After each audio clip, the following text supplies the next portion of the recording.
tell you something you already know. The world ain't all sunshine and rainbows. It's a very mean and nasty place, and I don't care how tough you are, it will beat you to your knees and keep you there permanently if you let it. You, me, or nobody is gonna hit as hard as life. But it ain't about how hard you hit. It's about how hard you can get hit and keep moving forward. How much you can take and keep moving forward. That's how winning is done. Now, if you know what you're worth, now go out and get what you're worth. But you gotta be willing to take the hits and not pointing fingers saying you ain't where you wanna be because of him or her or anybody. Cowards do that, and that ain't you. You're better than that. Hey, what's up, everybody? Thank you for joining me today. This is Pat with the Beard Speaks podcast, and I have got an amazing episode for you today. I'm very excited to bring you the crossover collaboration with Creativity Talkin and the Beard Speaks podcast. We teamed up to do a very special Van Halen episode. So guys, buckle in. I'm not going to waste a lot of time here in the opening. I just want to thank you all for coming here and listening and spending your time with us. This is going to be a very in-depth episode where Vince and I go over every single Van Halen album, every song, and kind of talk about our feelings of the great mighty Van Halen. So buckle in, check it out, and please like our pages. Go to www.thebeardspeakspodcast. Check out all of the social media links. Email me at thebeardspeakspodcast@gmail.com. Let me know your thoughts on this show. I'm hoping you dig it.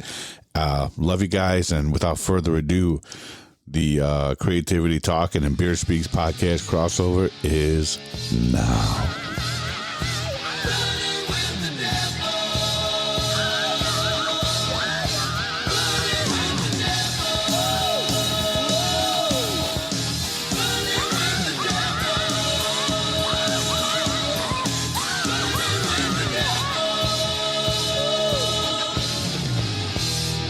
Catalano.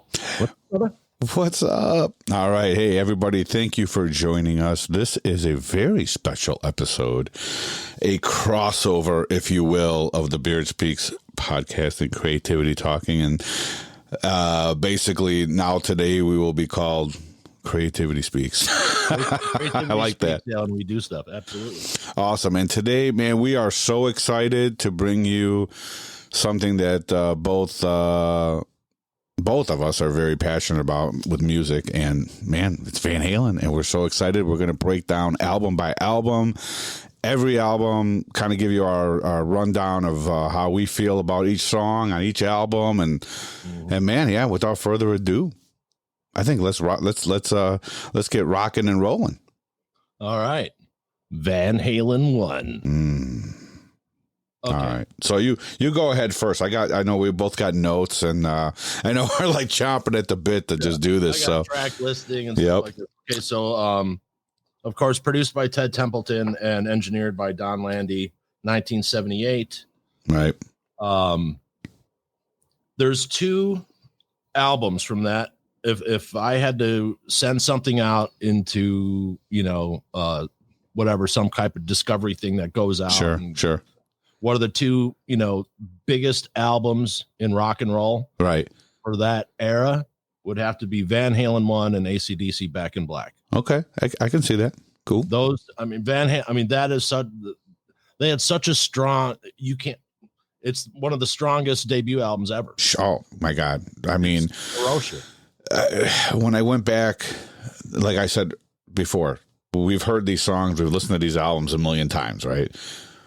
But for this, I really wanted to soak it all up, and I wanted to listen to it. And listening to Van Halen 1, almost trying to listen to it for like I did for the first time, which is impossible, right? But there's not a bad song on this album. No. There's just, it's insane. And I think a lot of bands suffer from that sophomore, and we'll get there. But your first album is usually put together by tunes you've been playing for years, right?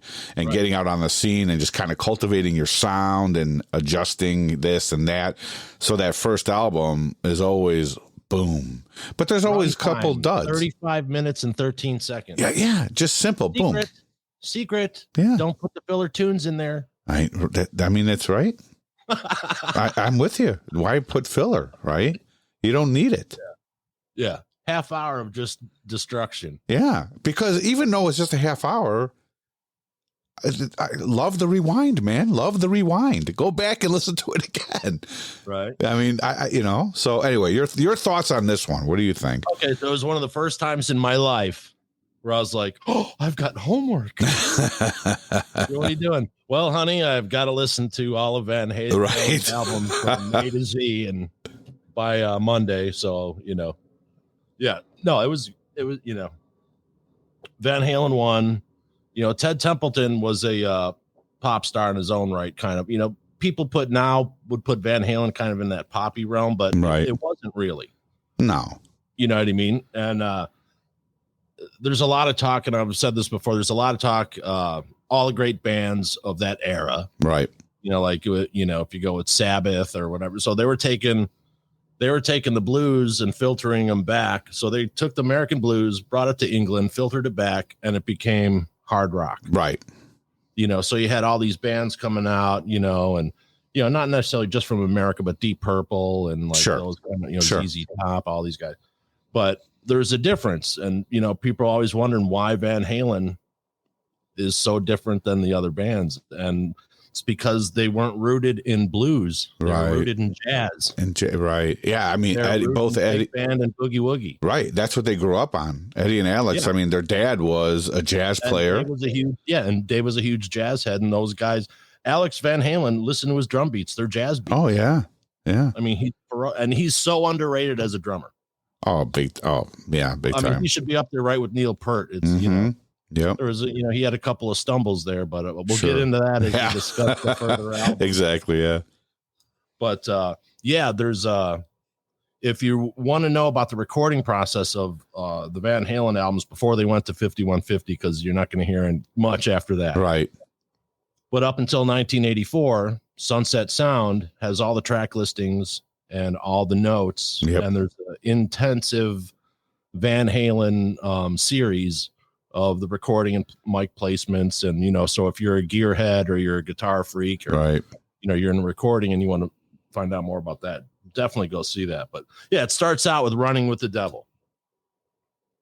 I mean, every kid in 1978, their head was like The Exorcist. Yep. Yeah. What is that? Right. Exactly. And then Roth screams, and you're like, what is this? I mean, what an opening, right? He comes on like a freight train. Yeah. I was like, okay, there's certain, David Lee, let's clear this off right now. David Lee Roth is not the best vocalist. He even says so himself. Oh, of course. But the best frontman, I think, of the 1970s. Yeah. And into the 80s. And the 80s, it's of all time. He's one of all time, right? I mean, he was a showman. Yeah, you got your money's worth, and you went and saw Van. Oh yeah.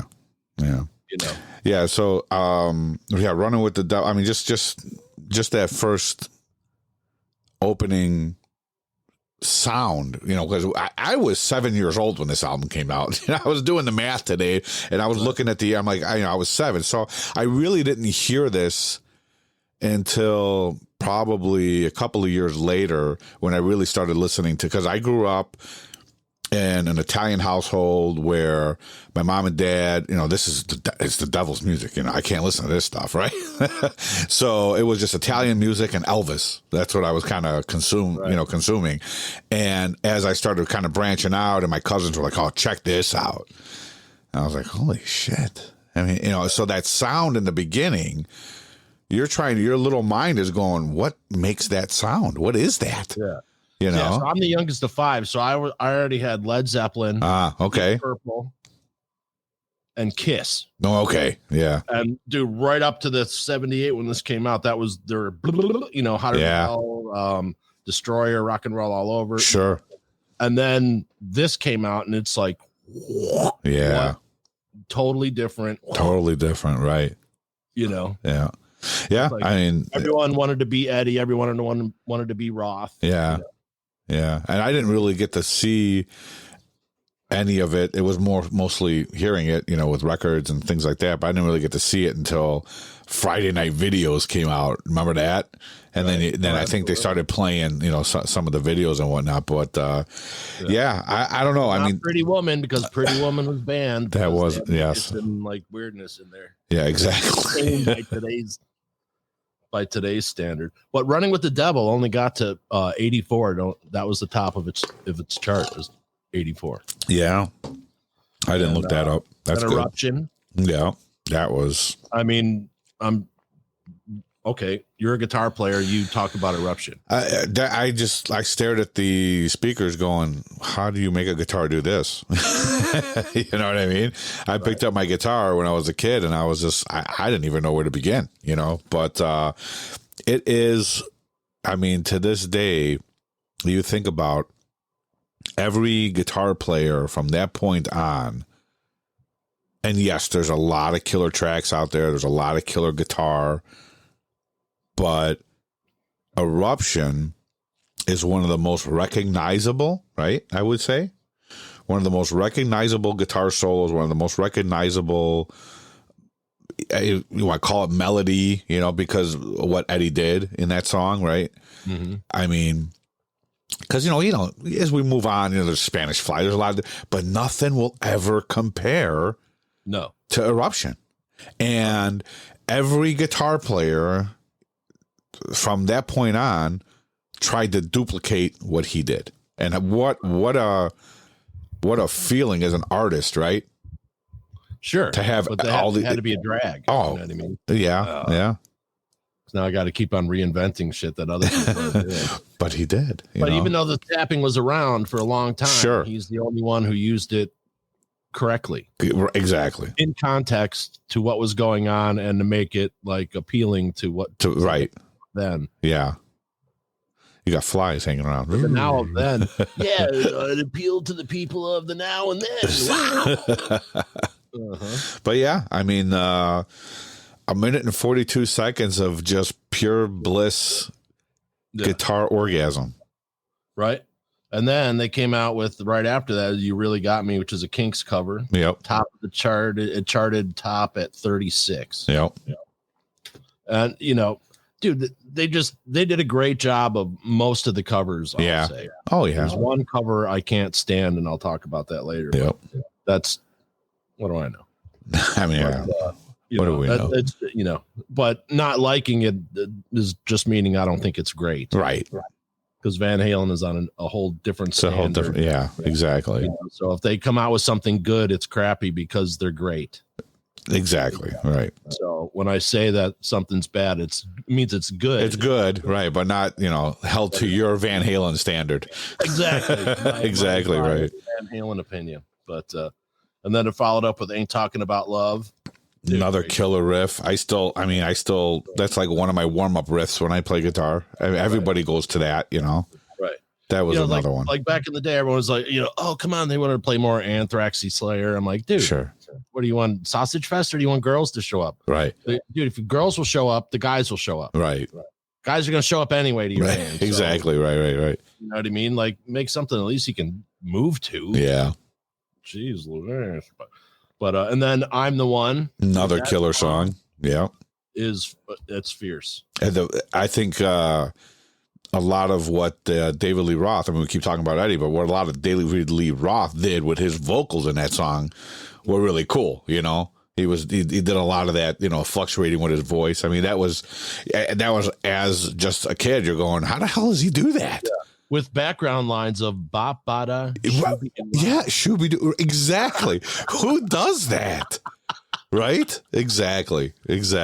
Right in the middle of, after you just heard Running with the Devil, you got your face smashed in with Eruption. Right. You Really Got Me, got your girlfriend dancing, Ain't Talking About Love, got her to stop dancing. Right. And then Shooby-doo up. Shooby-doo up, baby. That's awesome, right? Yep. And then, of course, the next day, Jamie's Crying. Yep. So that's on side 2, because I broke this down by sides of album. For us old folks, that's how it works, right? Side 2. Final, the things that are now hip. Yeah. And then Atomic Punk.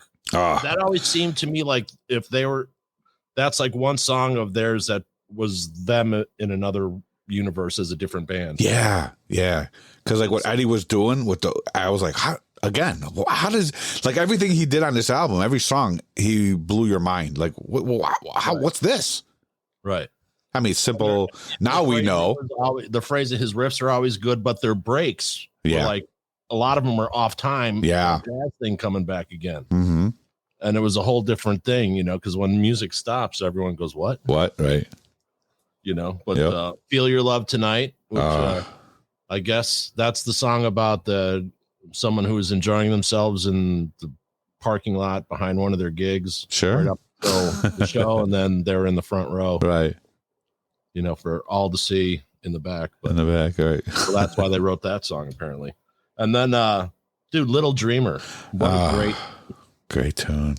David Lee Roth and his, being a cowboy out in his tent somewhere. Right. And again, another cool example of what David Lee Roth was doing with his vocals in that song, too. Oh, for sure. Like you said, not the greatest, but what he had. Right. He really pushed himself, and went to his limits. And in that song, you can tell too. And Eddie always said that, when Sammy joined the band, he was able to write in a different key. Yeah. Yeah. Maybe you weren't supposed to. Maybe. I don't mean that as a huge slant. I know. You know what I mean? Like there's a certain dude, you're Italian. I know. When you're making gravy. Sauce. Let's not start that podcast. There'll be a sauce versus gravy. So that one's coming next. Right. There's a certain, what makes it. Yeah. Ingredient. Yep. And David Lee Roth's vocal sound and his warmth with Eddie's tone of guitar. Don't change it. The Brown sound, it was just magic, That was the producer though too, and we'll talk about that. Well, yeah, Ted Templeton. With Ted Templeton, right? Right. But then Ice Cream Man. I mean, what are we doing here? Written by John Brim. Yeah, John Brim, and that's a cover. And most kids, their first song is Row, Row, Row Your Boat. Yeah. Well, you've been in several concerts with my son, Seth, at Queensryche and so on. And his first song that he sang as a baby was Ice Cream Man. Nice.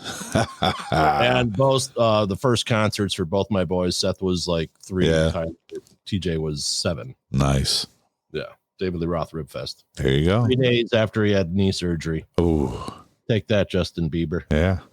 Exactly. And no slight on that, what happened to him. No. Right. And hopefully he recovers, man, because no one likes to see anyone hurt. Nope. And then it ends with the opinion that they ingrained into everyone's mind, On Fire. I'm on fire. I'm on fire. The track listing, dude, whoever did the track listing. Perfect. Should have won an award. Yeah. It's almost like that's how I would if it was my band, that's how I would have wrote my set list for my show. Right. Yeah. And I think even from listening to that, it's probably how I've crafted set lists moving forward, because I always want to start punch them in the teeth, bring it down, throw in your, softer stuff, and then boom, back up again. And this album does that. It kind of brings you in like that. Oh, for sure. Yeah. Yeah, totally. And it becomes real intimate with Ice Cream Man, and you're like, what? Yeah. And then, and then it just jams you. Another with the boogie woogie. Right, exactly. But so that's Van Halen 1. You got anything to say about the production? I think that the way the album was put together and the production on the album is, and dare I say, perfect. Because I think the way they captured his guitar and his guitar tone, something I learned about Eddie Van Halen is, and if you're a guitar player and you've tried to play along with albums and things like that, Eddie was never in perfect tune. No, he always showed up, and he would just tune his guitar by ear, and he would just okay, this is where we're at, and he'd record his tracks, right? Mm-hmm. And then Michael Anthony would just tune up to him real quick, and then boom, they'd play. Right. So I saw a video out there somewhere where somebody actually checked every song, and you can just tell the minute off, the differences, even on every album, every song that had, just the tuning was just off a little bit. It was just never perfect A440. It was always off a little bit here and there. So, I mean, I don't know if that makes it any. I mean, the human ear can't hear that, but I think just the sound of that guitar with David Lee Roth's voice and the drums, man. I mean, how can you? Here's brothers that have played together, growing up. They knew. I think that's why they were so tight, just being able to feed off each other like that. Oh, for sure. So it just probably made that recording so much better, Right. So I don't know. I just think the way it was put together sonically, I can't believe that was out in the 70s. Oh, for sure. I mean, you listen to that album now and you would say that's something that came out, late 80s. I mean, because everyone chased that sound. They tried to, at least, Right. And again, if you go back to that thing I mentioned earlier at Sunset Sound. Right. Basically Eddie used a really small amp. Yeah. Overdrive was on 100. Yeah. And they mic'd it, and then they mic'd it again. Right. And it's real interesting. All of Alex's drums up until 1984 were done in room 1 at Sunset Sound. Right. It's just the way that they mic'd his kit there is really phenomenal. What a great place. I don't know if you've ever been there, man, but never. No. Cool, huh? Yeah. Oh, sure. And it's paneling on the walls. Yeah. 60s, looks like you dropped off in Wisconsin. That's cool though. Yeah. But, all right, so what do you got to say about Ted Templeton? I mean, look, this guy, he perfected their sound all the way through the David Lee Roth years. I mean, he really did, every album, as we're going to move through here, they're sonically pretty damn close to perfect. A lot of bands had the luxury of having the same producer for 6 albums. Right. No. And if we look at the Van Halen catalog and split it up into, Sammy and Dave, right now, that's kind of, we'll talk about that too. To me, 2 different bands. Right. But also that's why, we got the producer changed over here and there. So yeah, Mm-hmm. So I mean, that's Van Halen 1. All right. So Van Halen 2. Okay. The sophomore effort. Yeah. Here's the one cover song I cannot stand. Uh-oh. And it's You're No Good. Okay. It just doesn't work for me. Never did. It's clumsy in the beginning. Yeah, I think so. That's a Clint Ballard Jr. song, by the way. Yeah. So listening to it, I think my first thought is, why did they open the album with this? Right. That's my first thought, because it really is not a punch in the gut. No, but it's you know what it is? It's one of these. A. Yeah. A. Yeah. What? Yeah. Oh, dude, what's the next song? Oh, Here we go. Yeah, I know. It's almost like a tomfoolery, some trickery. Sure. Yeah. What? Yeah, I'm not sure why they put that there. That to me, but I agree. Linda Ronstadt had just had the number 1, so it could be a record company. Yeah, you never. Yeah, at that point, you don't know. Right. Yeah. But you. Yeah. And then, Dance the Night Away, great song. Great tune. Yep. Somebody Get Me a Doctor, another great one. Bottoms Up. Mm-hmm. Bottoms. Yeah, dude, Somebody Get Me a Doctor, Bottoms Up is one of the best 1-2 punches. Yeah. It's like what's it? The Zeppelin. Yeah. There's 2 of them that come right after, because because I'm old. Yeah, I know, right? I don't remember either. It's like one of those, okay, that's the way it should be. Right. Like round and round and then lack of communication. Right, exactly, yeah. They come together, yeah. Yeah, exactly. But, and then Out of Love Again. Not a huge fan. Good song. Not a huge fan of that song. Here's the thing that, the early Van Halen albums, at least, Eddie always got his guitar solo and Alex always got a drum song. Yeah. And this is his drum song. Yeah, I could see that. You know what I mean? So, it's got a great break in there. It's, tink, boom. Yeah. Do the whole, yeah. And then Light Up the Sky was always kind of another one that kind of didn't seem to fit. Yeah. In a way, but it does. Right. Spanish Fly was cool to hear Eddie pick up. Yeah.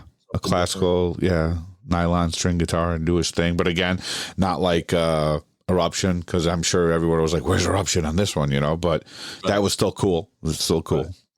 And then DOA, the only way I can describe this song is when back in high school when the hard liquor showed up. Yeah.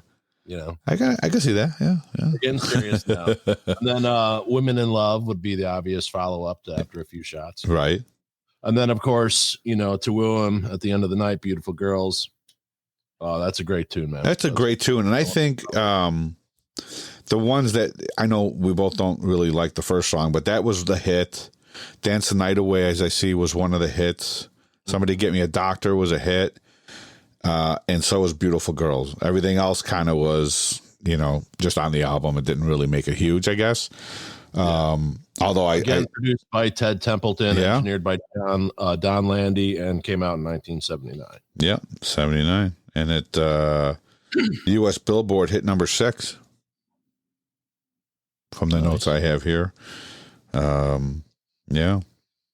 The Billboard 200 hit number 6. So, Van Halen 2, it's a great album for a follow-up.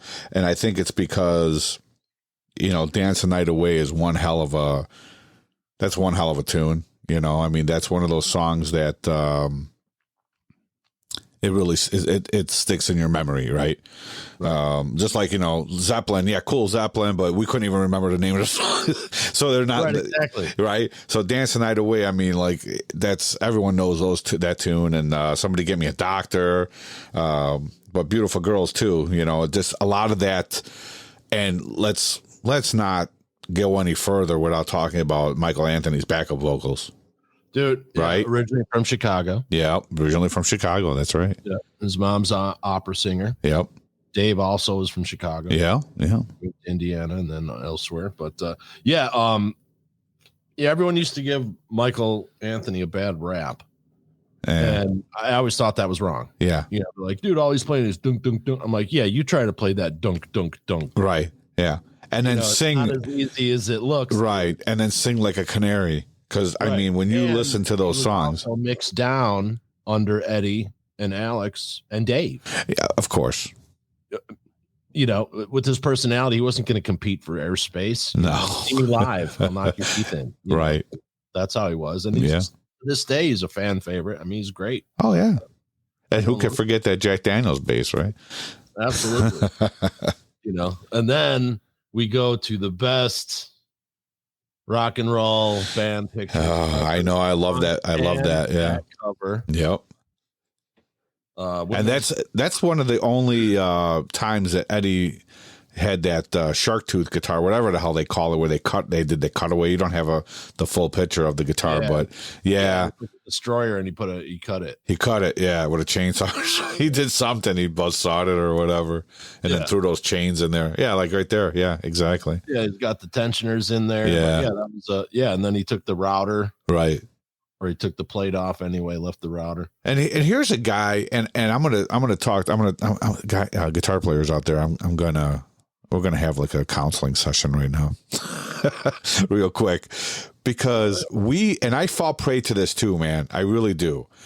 We spend so much friggin' money on guitars, right? And look, you get the Les Paul. It's out there. I got a Les Paul too. You get our Fenders, and you get these nice guitars, and you go out and you buy your nice Charvel and all this stuff. And here's a guy who took a piece of shit guitar You know what I'm saying? He just took, and he got I think he got a body from Wayne Charvel, and Yeah, he did. Yeah, he got the body from Wayne Charvel, slapped all this shit together, painted it himself, just got a soldering gun and just started going to town. And look what this guy created. Oh, for sure. And we're spending $3-4 grand on guitars. Yeah, were you one of those people boiling fucking strings in the 80s? Yeah, right. I mean, boiling strings? I never did that. Boiling their strings, dude. I will be first to say I've never done that. Everyone was boiling their strings. But everybody was boiling their strings. I mean, I don't know, man, but guitar players, we don't need to spend all this money on guitars, man. I know there's some killer stuff out there, but you look at Eddie Van Halen, and it's not even just George Lynch did it, his famous Tiger Stripe guitar. He said he paid maybe $200 for the whole thing. Slapped it together, and his buddy painted it. What's that? It's the player. It's the right. Look, surprise, surprise! It's the player, right? So, magic. Yeah. So I mean, so Eddie did some pretty cool stuff, and we're all trying to, I don't know, spend our money. We should be locked up in our garages with buzz saws and putting our own shit together, I think. So yeah. Jason, my co-host on Creativity Talkin, is building guitars. Nice, man. He'll soon have his knuckle draggers. Very cool. But yeah, he's doing this one. He did a really cool finish. It's going to be on this weekend's thing. But, cool. Yeah. So women and children first. And The Cradle Will Rock. Great opener. Great opener. Here's my notes on this one. Yeah, I love that one. That's how you open an album. Very happy with that. And dude, I remember my mom's head spinning like this one year. Did you see Junior's grave? Right. Well, my mom's let's see, I'm 50. My mom's 89. Okay. She's gonna be 90. God bless. Nice. And if you ask her opinion on David Lee Roth, she'll go, he can park his shoes on her mom. Mom loves David Lee Roth. Nice. Born on the same day, too. So October 10th. Nice. But yeah, it's a good day. Yeah, so then Everybody Wants Some. Yep, great tune. I mean, that immortalized in a cheesy 80s movie comedy. But still, right? With the dancing the burger with the guitar. With the whammy bar in the wrong spot. Yeah. Don't know how that works, but it was in the wrong spot. Yep. Claymation. Yeah. You gotta roll with it. Yep. And then Fools. That was like the go-to song to play when your roommate was being a jag. Yeah. Good tune. Not one of my favorites on the album, though. Right. Kind of, yeah, it's a different energy from the first, for sure. And then Romeo Delight, we give, That's another one. This album kind of fell short for me, and it's because of a couple of these songs, but, Tora Tora. That's another, there's a couple of tunes where they almost wanted to turn punk. Yeah. Yeah. Where if they didn't have that wall of rock. Right. There, yeah. Probably could have. Yeah. But anyway, and then Lost Control. There's another goofy one. That is great. Yep. It's another great drum song. Yep. And then, Dave's got, 2 in a row, Take Your Whiskey Home. What a great song. Yeah, I was going to say, I dig the song. I mean, I had to listen to it a couple more times. It wasn't one that stuck out to me back then. But again, I was a lot younger, right? And I could appreciate stuff differently now. And I dig that song. Dude, if you listen, I mean, it's a tune about a dude, right? Maybe had a fucking whatever, some bullshit with the old lady. Yeah. Nobody meant it, whatever. But it's bad juju in the air, and and the dude's just thinking, and it's that walk. Yeah. Yeah. It's in the that just that grinding groove that they have. It is your teeth grinding, right? Because you're a fucking dick. Exactly. Right. Not meaning to be, but sure. You can relate to it. You can relate to it, right? Totally. And then Could This Be Magic, dude? Another good song. Favorite Van Halen songs ever. Yeah. I love that fucking tune. Oops, sorry. No, it's okay. And then warning. Yeah, in a simple rhyme. Wait, oh my God, Zuckerberg's here. Yeah. We have to get banned. Yeah, Elon, okay. We're good now. Yeah, Elon said we're okay. Anyway. In a simple rhyme, another great tune. I mean, what I liked mostly about Van Halen is all their stuff was up. Yeah. Until they found cocaine and Fair Warning. We'll get there. I know. But another great album. So yeah, Women and Children First, again, produced by Ted Templeton. Yep. Andy, 1980. Did any Incredible Rock charted, I'm sure, right? So looking in my notes here. So basically it was go back there. And the Incredible Rock, Everybody Wants Some are the only two songs that charted on that album, which is why I think that album didn't do. I mean, I don't want to say it didn't do as well. I mean, it still made on the U.S. Billboard 200. It still made number 6. I mean, that's nothing to sneeze at, man. But if those two songs carried that album, wow. Right. Because they were still playing the other ones. Because they were right. Because see, they came out with these back to back to back. Yeah. Right. Yeah. Wasn't it 78, 79, 80? Yeah. Yeah. So back to back to back, they were still riding. By the time this album came out, people were still listening to Van Halen 1 going, what did I just listen to? It's still consuming. Right. So they were, they were starting to get lit, and they really didn't need to. I mean, this only has 9 tracks on it. Right. That's it. Well, if you, I'm going to say 8. Half hour, maybe? Yeah. I'd say 8 because Tora Tora is not really a full song. Right. You know what I mean? Yeah. So, but yeah, you still say 9 tracks, but whatever. And Children First runtime. Let's see here. Of course, it brings me to something else. Totally not Van Halen. No, it's 33 minutes and 35 seconds. I got it right here. Oh. Thank God for Wikipedia. Right. Give it a hand to Wikipedia. All right. So yeah, 33 minutes and 35 seconds, which is 2 minutes more than Van Halen 2. That was 31:36, and Van Halen 1 was 35:34. Yeah. So, you don't need 20 tracks on a, why not? Oh you don't, man. And I think one of the things I learned when I was in the studio with Catalano, when we were recording our albums, the same thing. We had 8 tunes, and we were struggling to we want to write another one. I'm like, why? Because when we go out and play live at that time, we would play an hour, where a lot of bands were playing an hour and 15 and a little bit more. And I was like, we're killing them with 8 originals, 2 covers, and they're going, that's it? We want more. You know what I mean? And even the sound guys were like, God, man, we want to hear more. Mm-hmm. Leave them wanting more.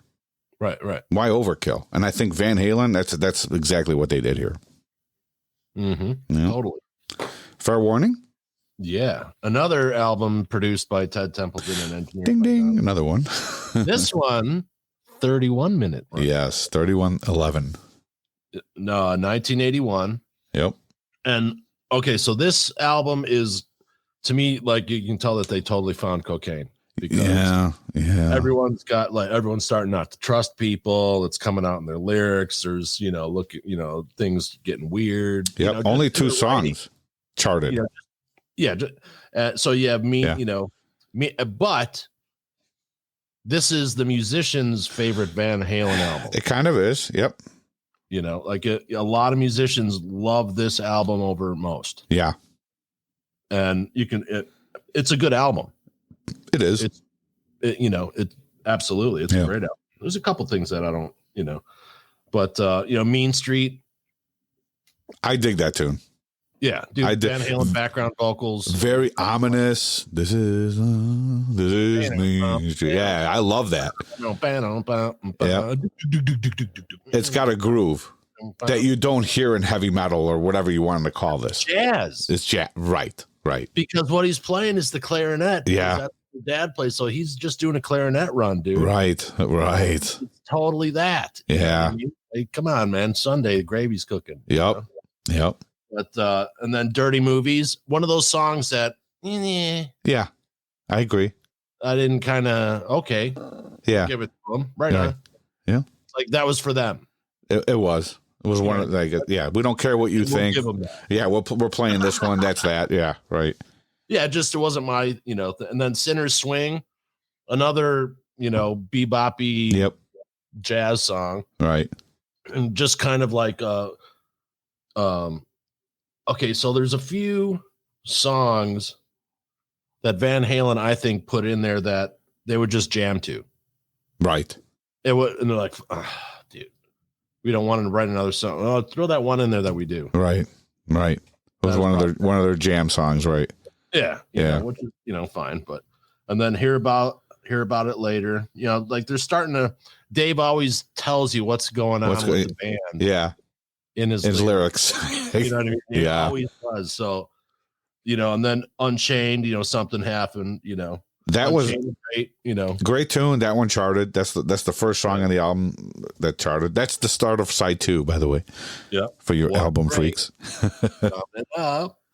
Mm-hmm. Push Comes to Shove. That's another one kind of. Yeah. So This Is Love. I didn't like that song until I saw the video years later. That one charted, believe it or not. Yeah. Yep. But that was the only one that did, right? Unchained didn't at the time. And Unchained and So This Is Love. Those are the only two. Oh, it did. Yep. And then Sunday Afternoon in the Park. Another instrumental, 2 minutes. Yeah. Yep. And then One Foot Out the Door. That's a very short, right? Tune. So this is 81. So so there's a lot going on politically. So Dave's probably getting a little feisty. Yeah. Yep. Because he knows that Eddie and Alex recorded with Kiss. Right. And Kiss was trying to get Eddie to be in their band, right? That's about the time that Ace and Peter were kind of right around that time, right? Yeah. Right. Yeah. So because it came out in 81, so that'd be 80. 80, right. So that's when so that's when things were going awry in the kitchen. Yeah. I wonder if those demo tapes. People, if you don't know, Kiss is a huge influence on Van Halen, the band. Gene Simmons produced the first demo. Zero, yeah. Which had 27 songs, and all those songs are basically over 6 albums of Van Halen. Yeah, and where are they? Who knows? They've used them, I'm sure. Yeah. Well, they've used them. They've reused. They took one, like the beginning of Running with the Devil was in, what was that? The Leg song from 1984. Yeah. Drop Dead Legs. Drop Dead Legs. Right. Of Running with the Devil. Yeah. Wrong band. Almost got that. That's right. That was last week. But so then they came out with Diver Down. So Diver Down, let's get to this one. So this is funny because with my experience with Van Halen, and I know we're going to get into the next, little round here, and we're going to do a lot of disagreeing, which is good because nobody wants to see us both agree with each other. Right. But Diver Down was, I think, even if you're wrong. What's that? Even if you're wrong, buddy. No, I know, right? Whatever you say. But with Diver Down, so this one came out in 82. Again, another boom, boom, boom, back to back albums, coming out. Yeah. I don't know. What are your thoughts as far as the way they opened this album with a cover? Here's the thing. Most people our age didn't know it was a cover. That's very true. I didn't hear the original till I was 35. Right. I mean, that's true. And I didn't look for it either. Yeah. But I am a fan of people doing other people's music. Yeah. I love cover songs. Doesn't bother me. Yeah. As long as it's done right. And Van Halen usually does them right. Yeah. Yeah. So that's what my opinion is. Great opener. Oh, yeah. Yeah. This was the album where I was coming into my own. I was in like 8th grade going in freshman year. Yeah. Ish. This came out. This was the album, dude. Yeah. That was on a boom boxes. Right. The whole nine. Exactly. Right. And then Hang 'em High. Great song. Where Have All the Good Times Gone is also a Kinks cover. It is. Yep. Ray Davies wrote that one. Yep. Yeah. But a lesser known. Yes. to people, even of their generation, it was a lesser known tune. It wasn't You Really Got Me. Yeah. It was cool. They grabbed a song that they were like, hey, I bet you this will make a killer rock tune. Yeah, like Kissin' Time by Kiss on Kiss. Right. Exactly. No one even knew that was a cover song because they didn't know. No. Right. Even better, I Love Rock and Roll. Most people didn't know that was a cover song. Right. Yeah. Good on Joan, Yeah. Hell yeah. But so then Cathedral. Yep. And what he tell people how he what he did with what he wound up doing with all his solo spots on the albums and live. Well, live he played everything with his back to the crowd. Yeah, and he would like meld all the all the other stuff. Yeah, he would always play everything as one long guitar solo and just kind of put things in between. But I think in the beginning he was doing stuff like that with his back to the crowd, so that I don't know why people didn't see what he was doing or whatever, but everyone figured it out eventually. But yeah, he really had that. He really had that down where he wasn't just playing Eruption and, but he would throw all that stuff in together. Yeah, which was pretty cool. And he'd almost make up something different every time. Right. And this is right when they were like huge and about to get massive. Right. So like, the US Festival had happened. Yeah. And they had to go find Dave in the Amazon. And he was like 2 weeks away. And drag him back. And so if you look at the album, so you've got one cover, 2 instrumentals, 2 covers, 3 covers. Yeah. 3rd instrumental, 4th cover, 5th cover. So 5 covers, 3 instrumentals. Yeah. Out of what 12? 12 songs. Yeah. Yeah. It's almost like we don't want to write anything. So Eddie hated apparently playing covers, and Dave's like, we're halfway there. Yeah. I mean, Dave wasn't wrong as far as, it may not be artistically pleasing, but yeah, I mean, I think people knock the whole cover thing. And I mean, I get it. I've seen that happen in the music business where it's like, oh, we're an original band of this original. Look, man, you can go out there and play all your own original music, all you want. For 3 gigs. Right. Nobody knows them. No one's going to, you know what I mean? Yeah, even if you kick ass, and which is great, but you got to throw a cover in here and there to get the crowd kind of interested. Because if they see that you're doing, a song, say you're doing To Hell with the Devil by Stryper, and you're like, holy shit, they pulled that off. Great, let's hear the next one. I was always big of like open with a cover and then throw a cover in, towards like the end somewhere. So you open with a cover, play a couple of your songs, and then play another cover and then a couple more of your songs. And then, this way you give the crowd a reason to stick around. You're just going to play all original all night. Half the time they're going to go have a cigarette. Right. I mean, and I think every professional, successful band has played a cover here and there, or you want to call it a nod to, another band like Sabbath. They're like, oh, dude, we've been playing in the clubs for years. How many gigs is that? 12. Right. Yeah. Okay. So, Van Halen, for example, they had 180 cover songs they could pull out of the repertoire. Yeah. And play at any given time. Right. And they played 5 45-minute sets a night. Right.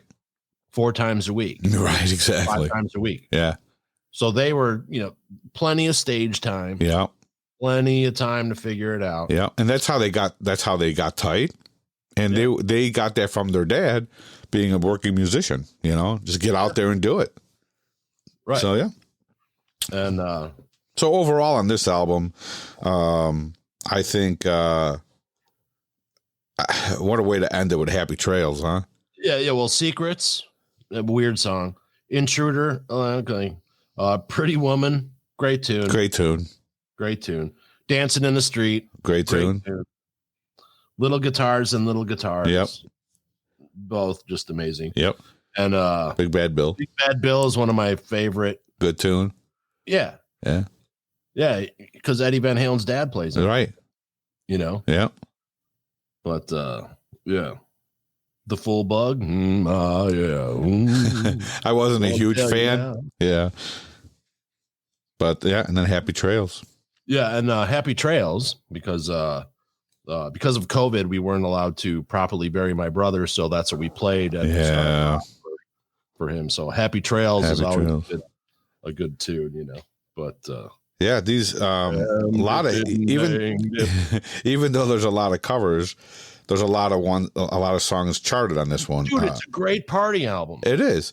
Where Have All the Good Times Gone charted. Oh, Pretty Woman charted. Dancing in the Streets charted. Little Guitars, Big Bad Bill, and Happy Trails. All those songs charted off that album. Really? Yep. Big Bad Bill did? Yes, it did. Yeah. Wow. Yeah. And this album was, even with all those tunes, was still only 31 minutes and 4 seconds. Wow. Yeah. Right? But great stuff. Great stuff. Yeah. Yeah. Fun. Just kick them in the face. You know, there's not like long ass Dream Theater tunes, which are still great, but it's not Van Halen, right? Oh, absolutely. Yeah. All right. 1984. Again, produced by Ted Templeton, engineered by Don Landy. Came out actually in 1983. Yeah. But it says 1984. It does, yeah. Right. It came out on like December 7th or something. This one's described as glam metal, hard rock, heavy metal, synth rock, pop rock. I don't know why. Pop rock, but whatever. It's Van Halen. It's Van Halen. That's how I categorize it. That's how, yeah, there is no other category. Right. So 1984. So here's what's interesting. So we're getting to the last album of the Van Halen 6-pack. Right. What it's affectionately called. Yep. Most of the songs on the first 6 albums were written between 1974 and 1978. Right. And that's an interesting thing to remember moving forward. Yeah. Okay. Yeah. Because there's a different writing I mean, Dave did help arrange. Yes. I mean, he was very smart that way. Right. Sammy wasn't an arranger. He would show up. Right. Lyrics. And whatever you want to say about Sammy Hagar, I like him personally. Yeah. But when someone says, yeah, I did it in one take, I'd be like, did you do more? Right. No, I didn't need to. Oh. Yeah. Well, and then David Lee Roth did 300 takes on there. Yeah, but listen to that song. Yeah, I know. You know, so there's a give and take, and sure. there's I get it, but there's a time and place. And, sure, for sure. I agree. And I like both singers, by the way. Yeah. So yeah, 1984 is instrumental. Then Jump, which has been around for this time around for 5 years, and Dave didn't want it on the album. Right. And finally, he relented. Yep. And there was a special guest on this song. Yeah, there was. Wasn't it Michael McDonald? No. Who was on this one? Michael McDonald just got credited as a co-writer for I'll Wait. Oh, that's right. He did. That's right. That's why it was in my head. Go ahead. Howard Jones. Science. Yes, that's right. Howard Jones. He played the keyboard. He couldn't get the keyboard thing right in one part. And That's right. Right. Yeah. And another person has guested on Van Halen albums, and that's Steve Lukather. Yes. But so Jump, they always close with this, and I think it's a weak closer, man. Yeah, it is, but I think they do it because it's Jump. And it's probably, unfortunately, their biggest hit. Open with it. Close with Panama. Yeah. With some other. Yeah. Even House of Pain or Hot for Teacher. Hot for Teacher. Yeah. Yeah. But I don't know. I always, I didn't like that as their closer. Yeah. I think I guess they didn't so. Consult me. Can you believe that? What's that? They did not consult me. No, I know. They should have called. They should have called at least such a text. I know. I must have been in the case. But it became one of those songs where like the Cubs used it. Right. I mean, I remember going to Guitar Center when I was a kid, and there were signs everywhere. Do not play Jump on the keyboard, because people always went there and tried to play Jump. Speaking of Guitar Center, so I drove a patient the other day for a procedure, Uh-huh. and he happens to work at said company that you just said that. Okay. I won't repeat. Right. And apparently, and this was right outside Highland Park. Okay. And that person who had done that thing had bought several items, and they had already gotten receipts and everything like the day. Amazing how fast that works. Right. But yeah, he's a musician, and he'll be on my podcast here in a little bit. And he's a younger dude. Oh. And he went to LA, and his band recorded specifically analog. Very cool. And they're a metal band. Very cool. Can't wait to hear that. Absolutely. So awesome. Panama. Yes, great tune. Name it's apparently written after a stripper, and the 39 Merc as you drive around, right, is all of the lyrics. Right. Top Jimmy is a song that's been around forever, and that was a local musician in LA. Yeah. Top Jimmy and the Rhythm Pigs. Yep. And, I hear he cooks. Yeah. That's what I hear. He's the king. Yep. And then Drop Dead Legs, dude, one of the best. Yeah. Dude. Mm-hmm. Yep. Another great tune. Uh-huh. Yeah, that's a that's the song that plays in my head when I see my girlfriend walking. There you go. So and then Hot for Teacher. Side 2. Hot for Teacher, right? Damn it. So yeah, side 2. What a great video. Yes. Sit down, Waldo. Gee, Ma, I'm not like the other boys. Yeah. And that, I think because it was right at that time, people now don't understand about the Hit Parader and Circus and Cream magazine. That was our internet back then. Yeah, absolutely. Yeah, everyone had that shit, plastered all over the wall. Yeah. And, everything was no bozo, no bozo, no bozo. And us being from Chicago where we had a bozo, it meant something bigger. It meant something bigger, right? Exactly. Kind of fine with us, even though LA had a bozo. Right. But and my dad was on the LA Bozo show too. Oh, was he? Mm-hmm. But, so when he shows up with the no bozo shirt on a library table and all of us are in high school. Right. Yeah, exactly. That was. And Eddie's with the smile. Yeah.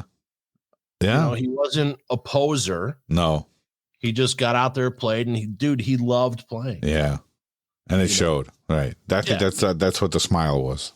Absolutely. Yeah. Like he was totally enjoying that energy. Right. But and then I'll Wait, Michael McDonald. I love that song, dude. I don't know what it is with that opening. You know how like I wrote a letter and told her these words that meant a lot to me. Songs that will bring you like almost like smells will bring you back to your childhood or whatever. Like there's like you'll hear a song and it'll bring you back to a certain time. This song does that for me. Yeah, it's a great tune, man. Yeah. Yeah. Girl Gone Bad. Yeah, what a great tune. That's a great tune. House of Pain was a little weaker for me. Still a good song. Took House me of Pain again from the old days. Another older tune, yeah.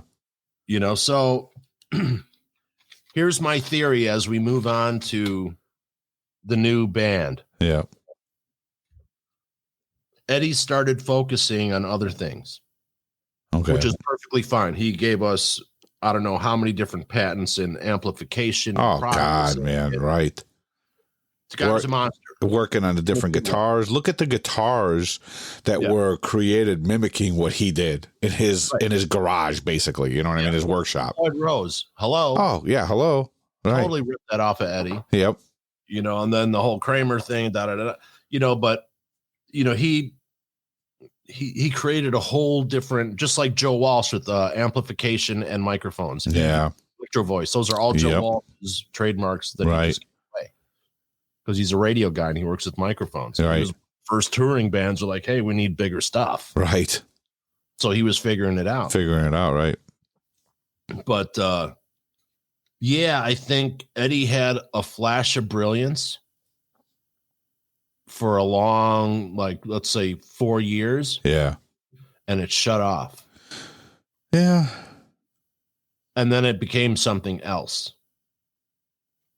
because he wasn't hungry for that. Right. He was hungry now for the instrumentation and which is just as important. So that's where that stuff is the equivalent of what the music was. Yeah. You know. Okay, I like the way you put that. Yeah. Yeah. So I mean, no discount to him. He was just in another place, and yeah, of course, Pat. If you were me in a band, we have a hot flash, and we record 80 songs that are monsters, we're gonna be like, yeah, okay, we got 10 albums. Yeah. Right. Exactly. You know. Well, you know, until we're 80, dude. Yeah. Right. Let me work on this. Right. Yeah. Right. You know, but. You know, so okay, so anyway, so then they go to Eddie's building 5150. Right. And so Mick Jones now is a producer because Ted Templeman went with Dave. Yes.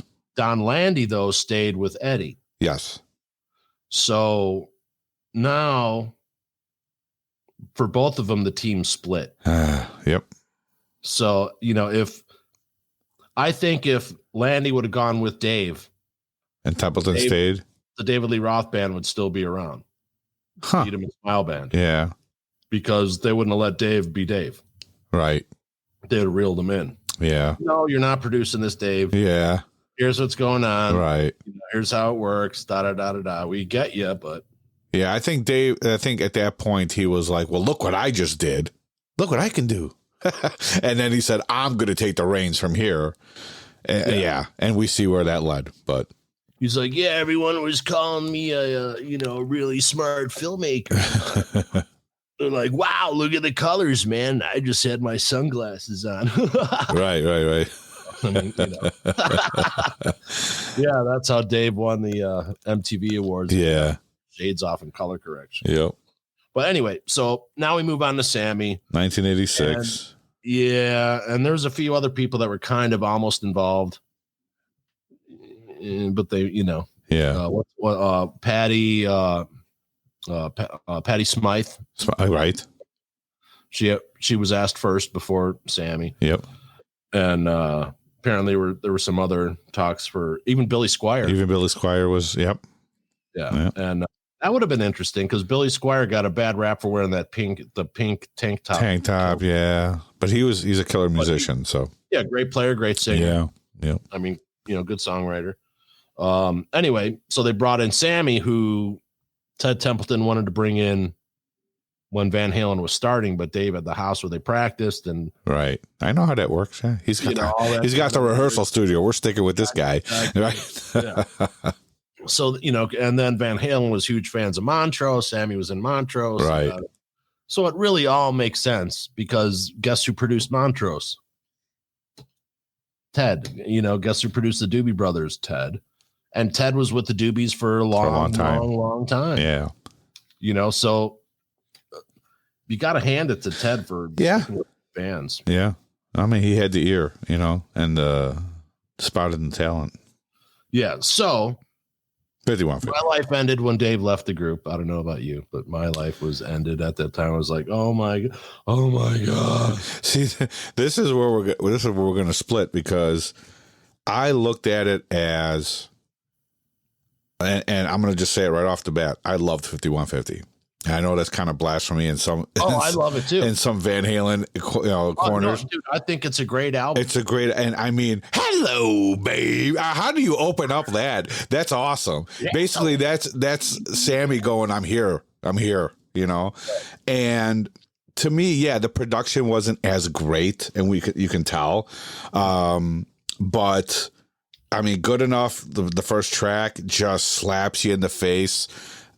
I looked at it as, yes, is it a totally different sound than the original Van Halen with David Lee Roth? Yes, but not that far off because Eddie and his guitar playing and Alec, the drums, and you got, Michael, the singing, the background vocals, that's never going to change. And I don't think that ever did. It just created, like you said, they were in a new headspace and they became something different. Same. Yeah, if they would have became like Frankenstrat. Right. Dude, band would have been huge. Right. Bigger. Right. Exactly. But they already had the brand and they had to kind of stick with it. Sure. Right. And then Dave's first album was really strong. It was. Oh, yeah. Oh, yeah. And then they started the fight with the names. Yeah, I know. Right. Smile. Oh, you ate one too. Oh, you ate one too. I mean, exactly. But so for 5150, and we got to look at it like this too. I was at that age, so I'm 51 now. Yeah. And when 5150 came out, I was, I don't know, 14, 15. I was just right around 16 years old, sleeping out in my 1970 mint condition El Camino. There you go, buddy. And this album, pile driver speakers, yeah. Sleeping out at Rose Records. Oh God, Rose Records, yeah, man. And I remember this album. This is one of the first albums that I remember when it came out, and I went out and got it. Okay. The other ones were either handed to me or given to me or let my cousins, my older cousins, right. As soon as the store opened. Yeah. Yeah. So anyway, I love the album, and yeah, good enough. I don't know. What do you think of that? And when like you're okay, so everyone who, mundane life. Oh, Van Halen doesn't have David Lee Roth, and you're working. And then you're at the factory and you hear, and you're like, that's Van Halen. Yeah. You knew. Yeah. Yeah. You knew. Right. And again, was the first song that they started playing on that's the first one they said. And again, you were like, how did he do that? Right. What's making that sound? You know what I mean? Because at that age, we're not that educated on, I wasn't that great of a musician at 15 years old. But I didn't know what the hell that was. Right. He did it again, Oh, totally. Yeah. But yeah, so then Good Enough, Why Can't This Be Love? Great tune. Up. Yep. Get Up. Great riff. Drum tune again. Yeah. Dreams. I know people shit on that song, but I don't know. Maybe I'm a sap, and I'll be the first to admit it. I love a good I love a good love song. Yeah, I love a good love song. I'm a melody guy. You know what I mean? And that song does it for me, man. I don't know. And then maybe it was something with the video, watching those good song. Yeah, the Blue Angels going, and I was just like, and then look, it's a very pop. It's a very Pink poppy song, but then Eddie with the solo, right? He starts doing his guitar, and you're like, wow, this guy just took a poppy, and then he added balls to it. I don't know. Does that make sense? I'll agree with it. No. Okay, all right, we'll go with that. Our solos were always good. Yeah, that was just a weird. It didn't, Yeah, no, it's okay. That's why it's all music is subjective, man. There could be people out there. God one forbid. Of the best songs in the Sammy Van Halen era, "Summer Nights." Dude. Summer Nights is a great tune. Dude. I mean, yeah. I'll eventually tell you what my all-time that I think is the best Van Halen song, but we'll get there when we're done. When we're done, we're going to have to, I got one, but anyway, yeah. Summer Nights actually inspired me to write a song. So that was a killer tune. And then, Best of Both Worlds, side 2. Yep. Side 2. When they did the dance, it got the best. Live Without a Net. Remember when that came out, bud? Had the weird, yeah. What's that thing that the loofah? Yeah. Yeah. The loofah look. Yeah. She's got the loofah. Yep. And then Love Walks In. I know it's kind of a slow, but that was a huge hit for them. Yeah. Yep. It has a weird effect on it that I'm not fond of. Yeah. But anyway, and then 5150, and so 1, 2, 3, 4, 5, 6, 9 tunes. Yeah, so 9 tunes, 7 with meat, and then you get to 5150, the instrumental, and then the Dick Around song, Inside, which I really like. I dig that tune. On the inside. What Van Halen would do was they would give you a little insight into how they got along. Sure. There was Van Halen always reminded me kind of like the Three Stooges meet Groucho Marx and the Marx Brothers, and they had fun. Yeah. That's why I love Joe Walsh. Right. He had fun. Yep. They encouraged you to have fun and have fun with us having fun because it's fun. Because it's fun. Right? Exactly. No harm, no foul. Right. Come on, man. Life is hard enough. Just let's go. I dig the tune. It's a great song. It's a great closer for that album. It's just weird. It's a weird, cool tune, but it's uniquely Van Halen. Right. And kudos for Sammy for having the balls to grab the mic. Yeah. Period. Yeah. I'm a huge fan of Sammy Hagar as a solo act. Yeah. I'm a huge fan of him in Van Halen. I just think it should have been named a different band. Okay. I see where you're coming from. It's a different band. It's a different band. Mm-hmm.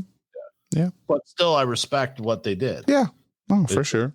It was totally a different band because the vibe and the sound, and I don't know if it's got a lot to do with Ted Templeton leaving, and everything, but regardless, it's a different band. And that's the way I looked at it back then. I'm like, hey, I got a different band.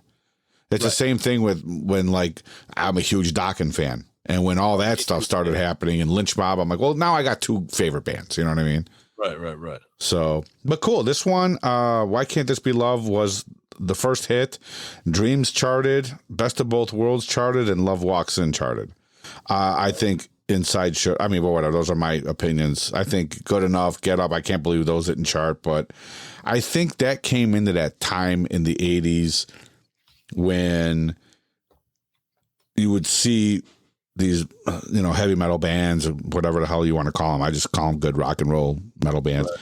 You would start to see that the stuff that charted was more of the poppier stuff. Yeah, and there was way too much processing. There was. It was just, it wasn't raw. Overproduced. Yep. And, and that's what the difference between the two bands, man. You lost the grime. Yeah, they were not a hardcore 4-piece rock and roll band anymore. Yeah. Van Halen, the original lineup. Okay. Yeah. So Van Halen with Sammy was when you hop out of the shower, you're ready to go, you're all clean, and you're looking dandy and ready to go. Yeah. Yeah. I agree with you. When you're Van Halen with Dave, it's when you come home from work and you got that line of dirt in your elbow. And you still go out and party. Yeah. Yeah. Right. No, you've already been at the party. Yeah, you're already at the party. Yeah. And then you went to work anyway. Right. Exactly. Right. I agree. Yep. But yeah. Some people make a party. I am the party. That's it. So, You 812. You 812. By Don Landy. Yep. So he moved up. And Van Halen is also listed as producers, 1988. Yes. So, I have a buddy of mine who has like 4 bands. Yeah. And I'm like, dude, you're one of my favorite musicians. But, and it's not a knock because, the dude loves playing. Right. So just so everyone knows, this is not Pat. So I'm not getting some shit like live on the air. Right. Yeah. So, damn you. Like, dude, if you did 30% less, you'd be 200% better. Yeah. You don't need to, I agree. There's certain, you got to hold, it helps an artist to have someone go, hey, not telling you what to do. Right. Giving you like, hey, you may want to, there's a purpose for that. Sure. Oh, yeah. You know what I mean? And I know I need it. Yeah. We all do. It's what I do. You know what I mean? So yeah. I can go out there, so right. I need someone to have kind of just reel you in. Loud boy. Yeah. Hey, Mars. But that's a sign of a good musician. And that's a sign when you're in a good band where there's no egos, and you can talk to each other and just, and I've always said it to, my bandmates, even like now with the new band I'm in, I was like, we write stuff together. If I write something or if I play something and it sucks, just tell me. I don't take no offense. I would say, that was pretty bad. So I'll try something different. Right. People would be like, oh, I didn't want to tell you. Cause I'm like, I've been for 35 years. I've been working to tell a better story. Yeah. Tell me how to tell the story better. Exactly. I don't care if I have to change something, that means it's not working. Right. Okay, cool. That's it. Yeah. That's it. Good to go. Yep. But so then we had When It's Love, AFU, Naturally Wired, Cabo Wabos when the branding started. Yes. And the band would never be the same. Yeah. They did the Kiss route there. Mm-hmm. Which probably why they wrote Source of Infection. Yes. And then Feel So Good. I like that tune. Good tune. Okay, so now if you start looking at the Sammy years in an overall, you're going to start to see a breakdown of addiction, depression, and other issues within the band. Right. Because it starts to become erratic. Yeah. But there's some really good stuff. There's good music that came out of it. I know. Yeah. And there's some really not so good stuff. Not so good stuff on a Van Halen level, which means it's good. It's good. Yeah. So anyway, so Feel So Good. Yep. Finish What You Started. I like that tune. Yep. Great tune, works great in movies. Yep. It's a great party song. I love Eddie's playing in the song. It's very smooth, and I love a song where you can hear the guitar player's fingers moving across. I love that. Yeah,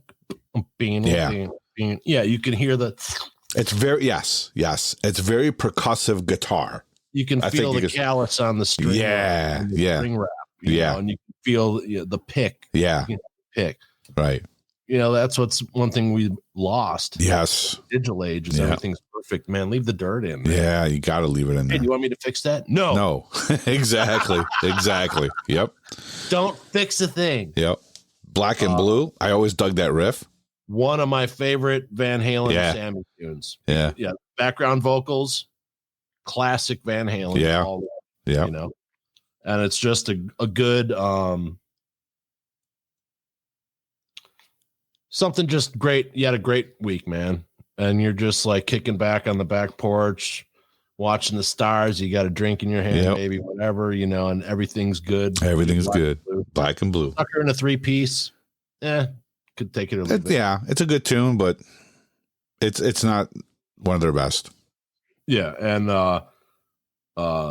this wasn't on cassette or vinyl, but Apolitical Blues. Yeah, that was streaming only or something, or CD. The CD it was on. Yeah, CD only, I think. But then we get to For Unlawful Carnal Knowledge. I was going to say, this is your favorite album title. Produced by Ted Templeton, by the way. Yes, this is where he came back. So Ted comes back. Lee Hirschberg, engineer, 1981. Yep. So 81. What a time for this to come out. Now, to me, again, at my age, this was kind of like where I started to really, I don't know, consume a lot of Van Halen, where I was actually going back to the original Van Halen and listening to everything. And then I don't know why it was around this time, but it was. But because I think Pound Cake, which was an awesome opener. And again, I'm like, wait, because you heard it before you saw the video. And again, I was going, the shit, what is this guy doing now? Right. We were using power tools in this shit. I would say it's the Sammy year equivalent to Running with the Devil. Yes, I like that. Yep. And here's the only thing that's different about it. And it's something that you said to me in front row at Queensryche, because I was talking about something. I was writing. I needed to figure something out in my book, so I'm figuring it out in my head, and we're having this conversation, and you go, frequency. I'm like, oh my God, frequency. Yeah. Open up, and it's like, it was the one missing piece for the book that I'm writing now. Nice.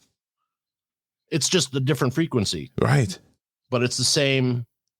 Yeah. It's the same thing. Bump, bump. Right. Bump. And then, yeah. Yeah. So, Pound Cake is a great tune. Great tune. Judgment Day. It's a good tune, good song. Spanked. Wasn't a fan. Okay, so I'm listening to all the Sammy and Van Halen 3 and the last album. Yeah. Day 2. I listened to Van Halen 6-pack day 1. Yeah.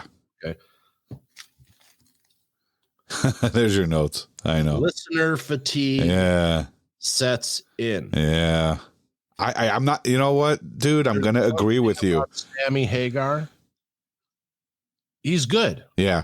You can't listen to 5 albums in a row. Yeah. This is about the spot where I started going. Because he's at the, dude, this is not a bad knock. Sammy does what he does, and he does it like no one else. And he's amazing. And no one his age has done it like he's done. No. Right. But, dude, stop screaming. It wasn't, I don't think it was even just, it wasn't even just Sammy. I think it was the songwriting. Playing. Yeah, it was the songwriting too. I mean, Spanked, Right. I mean, that's a song I would skip. Some tweaking or some alcohol issue or whatever's going on, right? And that's fine, man. No judgment. Sure. We're not perfect. Nope. And by the way, this red cup has wine in it. Hey, all right. Anyway, Run Around, great tune. I like that tune. Reminds me very much of Three Stooges, so it reminded me of old Van Halen. Yeah. In a way. Yeah. Pleasure Dome, it was all right. It was okay. In and Out, good tune. Man on a Mission. It was okay. Not one of my favorites. The Dream Is Over. Boy, is it. That one I skip. Yeah, I'm not a fan of that one. It's almost like Sammy going, "Hey, Dave, I know what you're talking about. Dear Penthouse, I never thought it would happen to me." Right. Right. Yeah. Right now, of course, a stroke of little brilliance there. I think I'll say it now. I think right now is, and maybe somebody will shoot me down, one of the best Van Halen songs ever written. I don't know. Again, could it be my sappy side? But when I saw the video, and I think it's the best Sammy Van Halen song ever written. Okay. Yeah. No, yeah. I mean, I just put it up there. I'm saying Van Halen, but yes, the best Sammy for sure. 100%. When you watch that video. Right. That's the thing. That's the key. Without the video coming out, it wouldn't be what it is. 100%. Our generation. For younger people, it's totally different. It's totally different. Because that video said something at the time. Yeah. Because it didn't show the band. Right. And it was just statements like, "Hey, man, this is bullshit." And I think our generation just, post Dave, we just totally were like, "Yeah, totally, man." Oh, yeah. I mean, so I think that had a lot to do with it. Yeah, the song and then the message on the screen, along with when you're reading that, listening to the song, you're like, wow. So this is the first, I guess, Sammy, or even one of the first songs, regardless of the band, that I listened to that just went, wow, like, emotionally. And I was like, wow, that's pretty cool. So that redeemed this album for me. It kind of did. Other than that, we got the 316 instrumental, was just okay. Uh-huh. Not Eruption. A buddy of mine who was on the podcast, Joey Gem, Steve, Billy Sheehan's his bass player. Yeah. And what's her name? Akila from Trans-Siberian Orchestra. Yes. They just opened up 316 Studios, and that's what he is on the back of every one of his guitars. And now he plays basically for his son Rocco, who passed away. Okay. He was very young. And we're supposed to be doing something with them. Nice. And then Top of the World, another good tune. I love that tune too. Yeah. It became too,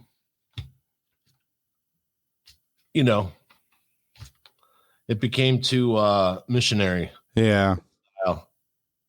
Well, like this album, band was like more like, "Hey, woohoo!" I know. And then the only songs that charted and were hits on this album were "Pound Cake," "Right Now," and "Top of the World." That's it. Yeah. So, what for unlawful carnal knowledge worked really well on this album. What's that? The songs that worked really well. Yeah. And the background vocals were, because of Templeton, were just spot on. Right. And that and come to my, here's a lot of notes on this one. So yeah, you're not a fan of Balance. I am, but I'm not. Okay. And here, this is what it is. It's the breakup album. Okay. Yeah. Okay. So you could tell it was over. Shit's hitting the fan. Yeah, something was going on, man. So Bruce Fairburn is credited with production. Yeah. So is Ern Musler, and then Mike Plotnikoff is the engineer in 1995. And my top note is Getting Tired. Okay. So the Seventh Seal, we have additional performances by Steve Lukather, Yep.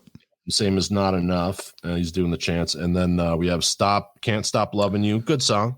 I again, there's the sappy side of me. I think this is the part of my life where I kind of started accepting some of these like lovey-dovey Van Halen tunes because I was like, your daughter born yet? No. Oh, okay. Yeah. I know. I don't know what it is, man. Seven Seal, though. John, it's all right. So, hey. No, Seven Seal was a very ominous tune for me. I dug it. Can't Stop Loving You. I don't know. Yeah, man. I just, I dug that tune. Anyway, go ahead. Don't tell me what love can do. Yeah, don't tell me what love can do. It's a great chunk song, man. Yeah. If you like chunk, man. It's the right.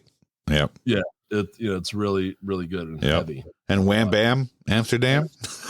Yeah. I heard Eddie wasn't a real fan of the lyrics. No, and and even the album cover shows the separation of what's happening. Yes. The organism splitting in two. Yeah.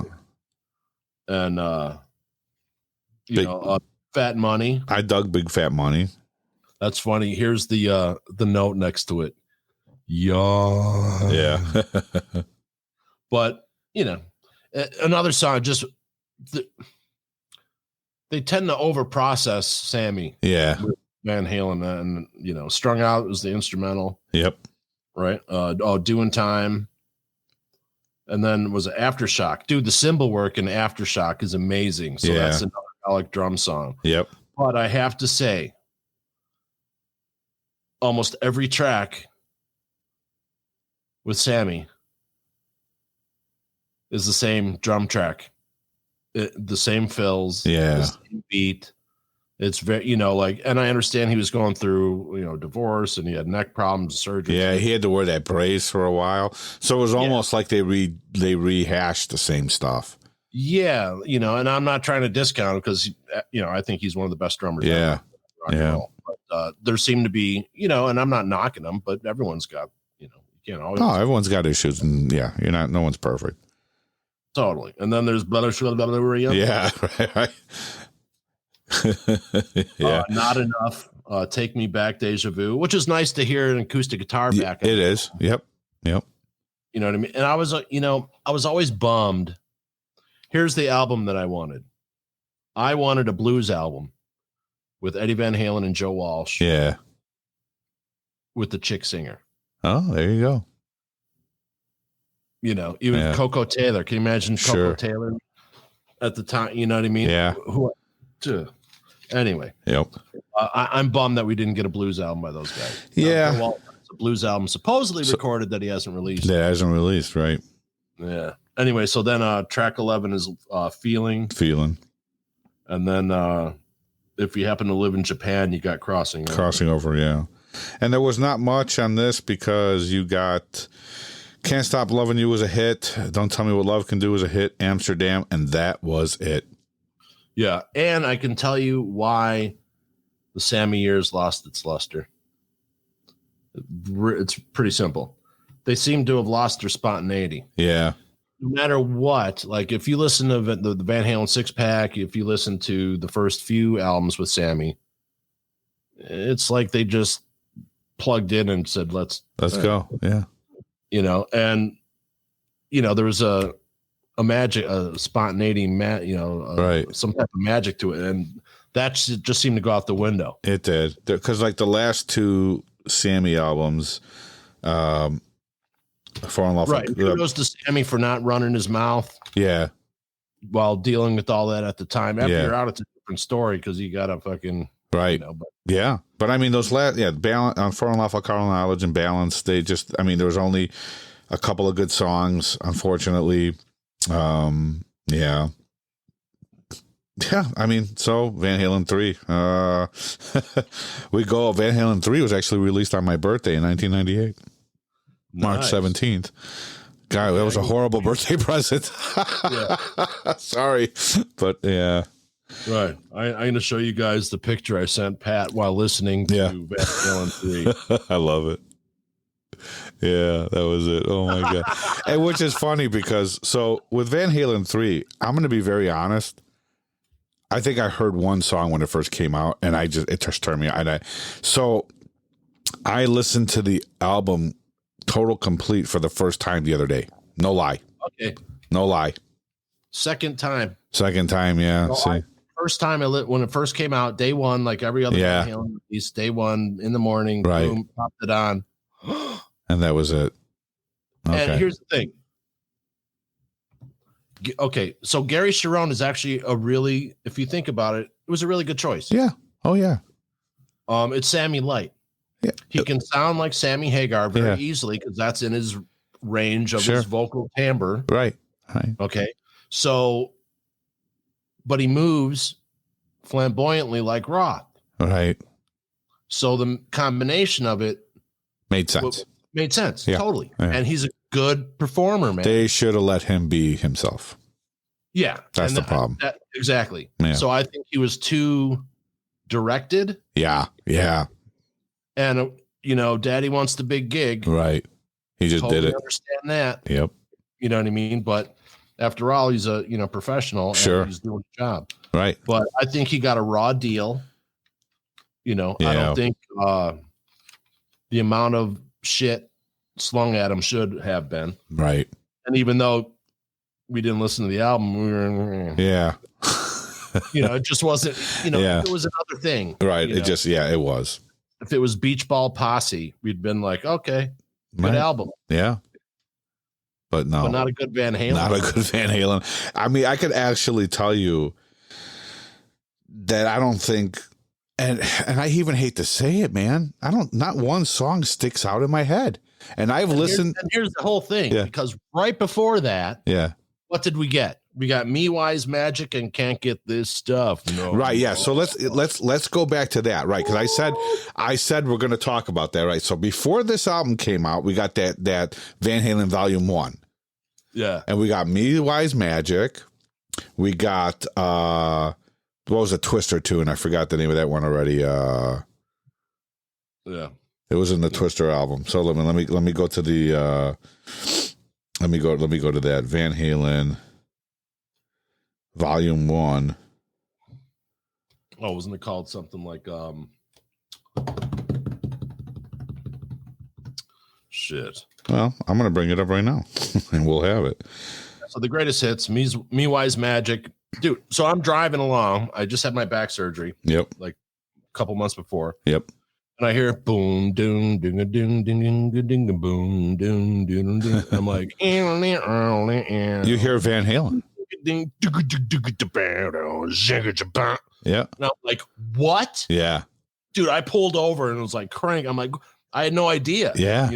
I'm like, yeah. Right. I mean, this is where we thought, it's coming back. Oh, but, yeah, man. So we got Me Wise Magic, which I thought was great, and I thought was another.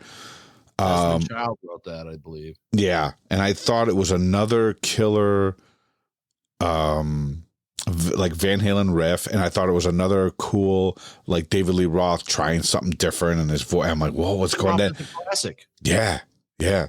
And then Can't Get This Stuff No More, I thought was a great tune. Right. And I thought we're heading the right. Dave started going into this more spoken word thing that he solo stuff, and it kind of mixed it in. And then Humans Being, that's the one with Sammy Hagar, which I heard stories behind that song where they had the song done. They were doing the song for the movie Twister. And this, I think, put the nail in the coffin for Sammy, because I believe now the way the story went was the song was done. They had called Sammy. Sammy was home in Cabo, and I don't know if he was not feeling well, whatever it was, but he ended up going into the studio with like 102 fever, right? Yeah. And just it was Hawaii. Okay, I'm sorry. And then he went into the studio and just like said, okay, screw you guys, I'm coming in, I'll just do this and get it over with. And he just did it and got it over with. But I thought Human Beings was a great song. Yeah. I really did. What I remember, he had just gotten married and he was on his honeymoon. Is that what it was? It's like, dude, you guys. Yeah. You know what I mean? Like, this is, yeah. They asked him, like, are we working this year? Yeah, right. Yeah, something like, it was something like that. Does that, and they're like, oh, hey, we just got this offer. Right. It's like $2 million, and Alex just got a divorce that he's got to pay fucking. Yeah, right. So we got to get this done kind of thing. And they dragged him out. Yeah. Right. And he's like, all right, I'll take one for the team, yada, yada. Right.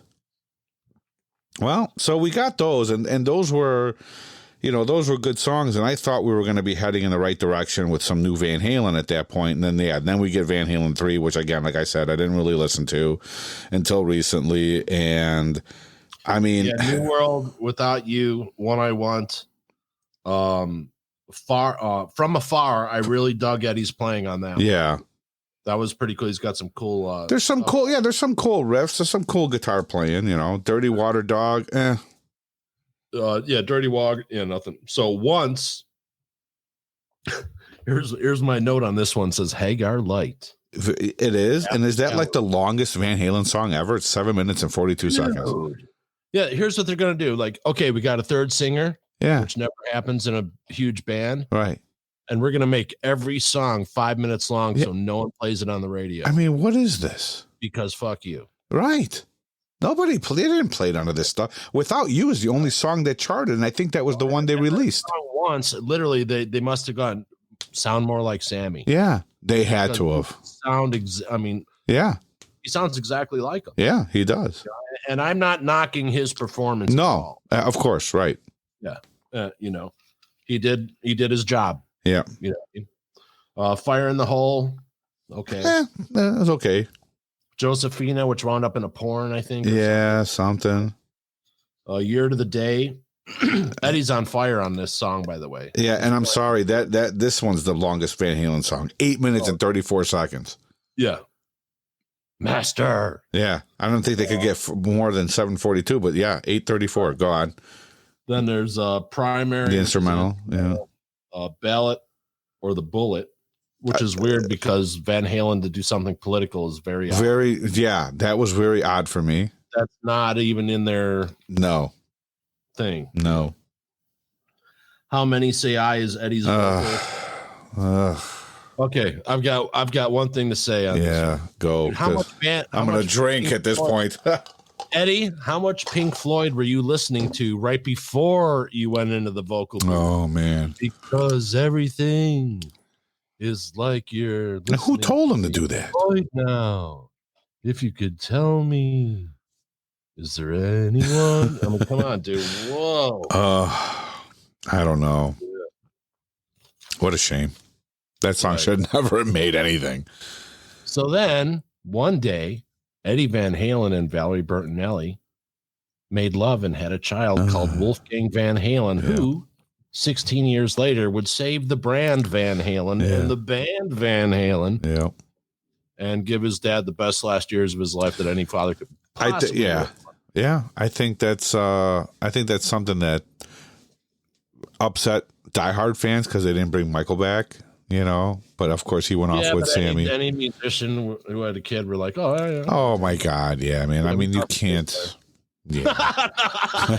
We tossed them. But I mean, you can't look at that and say, how cool. Yeah.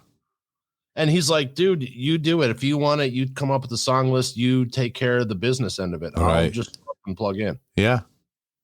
And look what happened.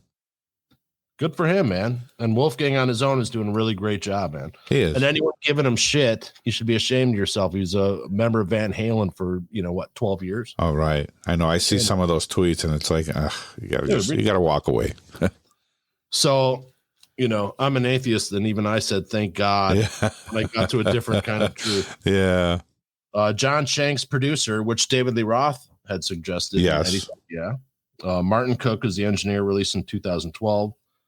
First song, Tattoo. Catchy tune. Yeah, man. Catchy tune. Now, when this album came out, you don't understand, people. Yeah. We waited for this to happen probably longer than you may be alive. Probably. Yeah. Waited for this to happen. And I had this CD in my CD player in my car for like 5 months straight. Yeah. I just didn't listen to the radio. I was so happy to get new Van Halen. Yeah. Now She's a Woman. I think, which is a 1978 song. Right. That's why I would say I think that's the one that really brings you back to the 70s. Oh, for sure. Yeah. You and Your Blues, they're making fun of all their peers. Yeah. They're jazz, and they're like, you and your blues. Yeah. Get the fuck out. But yeah, after 28 long years, left out in the Arctic, and then overnight, a tattoo showed up. Yeah. We were also Chinatown, dude. That song's on fire. Yeah, I like that tune. So You and Your Blues, Chinatown, Blood and Fire, and Bullet Head. Good tune. I like that tune. I would call their experimental progressive. Yeah. Part. They're like, hey man, let's just It's 2 minutes and 30 seconds of just boom. If boom. we're weird, who cares? For Van Halen. Or Van Halen, right? You know, and then As Is, and then we return to Boogie Woogie, Van Halen, their Boogie Woogie. Yep. Honey Baby Sweetie Doll. More Boogie Woogie in the Honey Baby Sweetie Doll. Yep. Love this tune. Eddie's a fucking savage in the song. Yeah. The Trouble With Never. Rips this apart, man. And it's a great Van Halen jam tune. Yeah, right. Because with Van Halen, they were very sparse. They were like, okay, lyric, da da da da. Right. End. Right. They never had the extra minute Metallica jam. Right, exactly. They didn't need it. That's why. Right. They didn't need it. So this has like that in it. Yeah, they say what they need to say in 3 minutes or right there. Right, exactly. The Trouble With Never, little Ian Hammer influence going on there. There's another one. I think it was You and Your Blues was a little bit Ian Hammer. Right.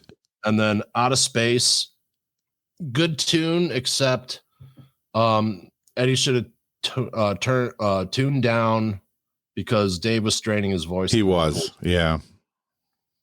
And then we get to the only original tune written for this album. Yeah, Stay Frosty. Is Stay Frosty. And Dave, by the way, wrote this. Yep. And it's kind of like the sequel to Ice Cream Man. Yeah, I would say so. And then Big River is a good tune. And then Beats Working. Okay, so here you are. You're Van Halen. You have this monstrous career. This happens. You're Dave. You're this. You're the other members. Eddie passes away. The last song to come out is Beats Working. Yeah. And if that's not like a definitive Van Halen statement, right? You know, and it's a good send-off tune. Yeah. You know, that beats working, baby. Yeah. You know. Yeah. Because such a shame that this is it right here, you know. Oh, totally, man. You know, Eddie, you know, that guy, unbelievable player, man. Yeah. And basically that's what we're at the end of the day, we're celebrating this lineup, but really we're celebrating this guitar played by this guy on this stage. I mean, leave that picture up for a second, dude. That says it all, man.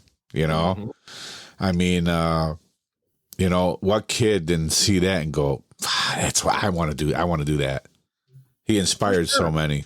Okay, you can pull it. You can pull it down. But here's the other thing too, man. Is like at the time, everyone was into the, you know, you had to have dark hair, blue eyes, blonde hair, blue eyes, and here's this half Dutch, half Japanese dude, ripping it apart, showing people how it's done. Yeah, you know, just amazing stuff. Yeah. You know, so like, if you're going to run to the devil, just remember, listen to Creativity Talkin, available on vincentcustush.com and the Beard Speaks podcast. But we want to tell everyone that, hey, we are both available on Spotify and many other platforms. And we want you to click like and subscribe and share. And Pat, why don't you tell us where to find your stuff? Yes, definitely. So thank you, first of all, everyone, for coming on this awesome episode. And we are hopefully, I think we're going to start picking some bands and doing this once in a while. This is awesome. So I think I smell some Queensryche. Anyway, but thank you guys so much for coming and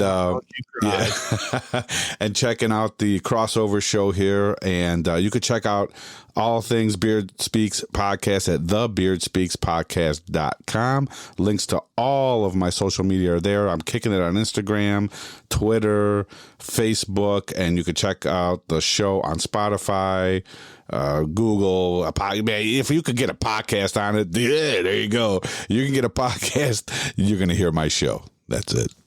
Absolutely. And hey, if it sounds right, it is. It's perfectly it. Just saying, you know, here's one of my favorite quotes because my girlfriend has this shirt and I love to feel tardy. I don't feel tardy. Thank you, David. Thank you for everything, David. And for Eddie, I'm going to throw up. I got Eddie with me today. As you see, my little Eddie Pops there. Yeah, there he is. Right on. Yeah, just getting a little bit of Eddie on top of my amp there. So, all right, man. Well, this was friggin' awesome. Absolutely. All right, we're going to sign off here. Pat, love you, brother. Love you, man. We'll be back. I think let's do this once a month, man. Yeah. Oh, for sure. I think we pick another band and we do the Queensryche 1, Queensryche 2, whatever you want to do. Oh, man. Hell yeah. We'll do it. All us old guys, That's it. All right. But anyway, buddy. You got it. Creativity Talkin, and from Pat at the Beard Speaks. Love you guys. Creativity Speaks, and thanks for joining us, and see you at the next crossover. And as always, may Van Halen be with you. Peace.